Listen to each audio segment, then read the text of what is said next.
पुत्रदा एकादशी पौष मास के शुक्ल पक्ष की एकादशी को कहते हैं। इस साल यह एकादशी 21 जनवरी को है।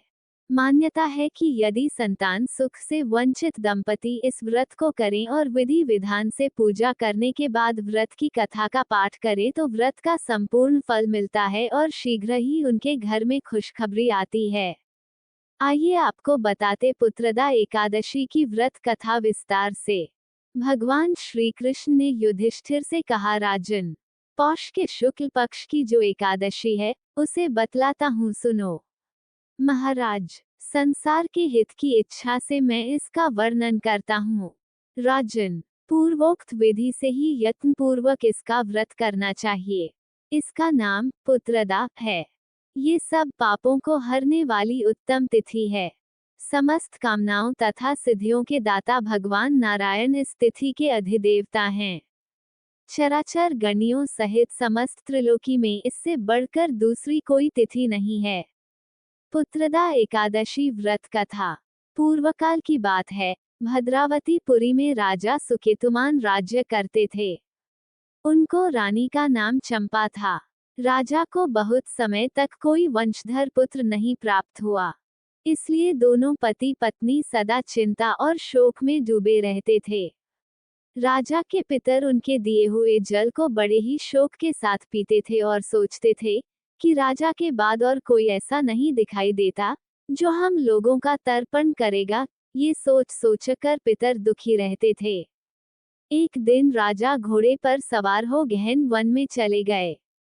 पुरोहित आदि किसी को भी इस बात का पता न था। मृग और पक्षियों से सेवित उस सघन कानन वन में राजा भ्रमण करने लगे।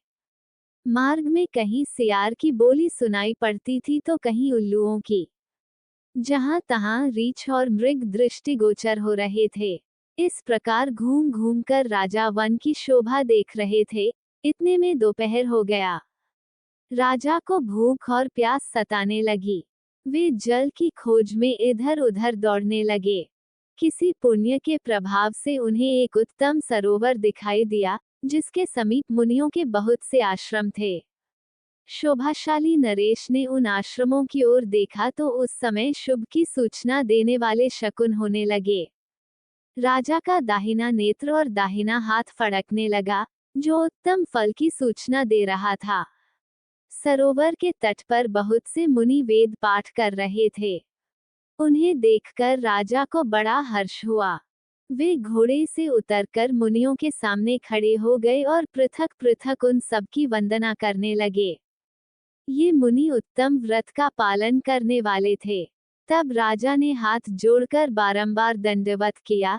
तब मुनि बोले, राजन, हम लोग तुम पर प्रसन्न हैं। राजा बोले, आप लोग कौन हैं? आपके नाम क्या हैं तथा आप लोग किस लिए यहाँ एकत्रित हुए हैं? ये सब सच सच बताइए। मुनि बोले, राजन, हम लोग विश्वेदेव हैं, यहाँ स्नान के लिए आए हैं। माघ निकट आया है। आज से 5वें दिन माघ का स्नान आरंभ हो जाएगा।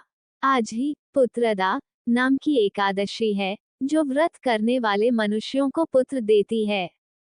राजा ने कहा, विश्वेदेवगण, यदि आप लोग प्रसन्न हैं तो मुझे पुत्र दीजिए। मुनि बोले, राजन, आज के ही दिन पुत्रदा नाम की एकादशी है। इसका व्रत बहुत विख्यात है। तुम आज इस उत्तम व्रत का पालन करो। महाराज, भगवान केशव के प्रसाद से तुम्हें अवश्य पुत्र प्राप्त होगा। इस प्रकार उन मुनियों के कहने से राजा ने उत्तम व्रत का पालन किया। महर्षियों के उपदेश के अनुसार विधि पूर्वक पुत्रदा एकादशी का अनुष्ठान किया। फिर द्वादशी को पारण करके मुनियों के चरणों में बारंबार मस्तक झुकाकर राजा अपने घर आए। तदनंतर रानी ने गर्भ धारण किया। प्रसवकाल आने पर पुण्यकर्मा राजा को तेजस्वी पुत्र प्राप्त हुआ जिसने अपने गुणों से पिता को संतुष्ट कर दिया। वह प्रजाओं का पालक हुआ। इसलिए राजन, पुत्रदा का उत्तम व्रत ही अवश्य करना चाहिए। मैंने लोगों के हित के लिए तुम्हारे सामने इसका वर्णन किया है। जो मनुष्य एकाग्रचित होकर पुत्रदा का व्रत करते हैं वे इस लोक में पुत्र पाकर मृत्यु के पश्चात स्वर्गगामी होते हैं। इस महात्म्य को पढ़ने और सुनने से अग्निष्टोम यज्ञ का फल मिलता है। इस तरह की वीडियो देखने के लिए हमारे चैनल को लाइक शेयर सब्सक्राइब करें।